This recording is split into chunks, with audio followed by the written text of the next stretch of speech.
para sa akin. Tapos sumuko ko ulit nung year 6. Akala ko ulit sa akin na yung season na yun. Pero ang hirap kasi pinaibigan ko sila ito, tapos nakatuloy lang kami. Pero wala, yun nga. Minsan siniswerte tayo. Minsan, minamamas tayo. So, minalas ako hanggang dulo.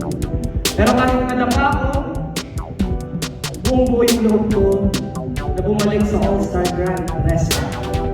Naramdaman ko, at siyempre pinilingin ko na rin. Kaya sabi ko, hindi na pwedeng walang mangyari dito. Pinilingin ko na rin talaga na sabi ko, pag-apak ko talaga sa showtime ko. Sabi ko, sa akin ako. I-claim ko na rin.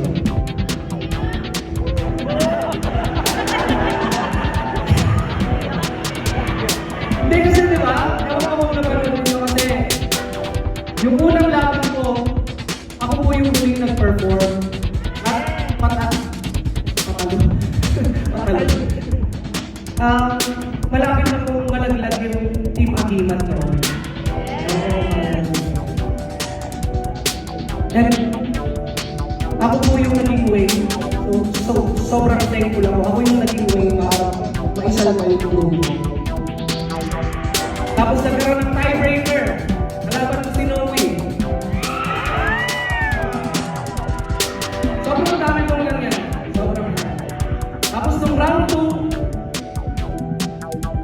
sabi nung kapangalan ko sa akin, alam mo yan, Tom. Alam mo yan. Ayun, sobrang ano. Ang drama kasi niya. So, diba? Minsan yung init ng ulo, hindi mo alam kung saan pupunta. Consider, palaging sa bat. Diba? Pag mainit yung ulo mo, hindi ka makapag-isip ng maayos. So, kami ni Ate Ayensi nun, tayo. Hanggang umabot po ako, namuling naman. Damang-dam ako, yung mga sumuporta sa akin mula noon hanggang ngayon. So sa lahat po ng mga fans,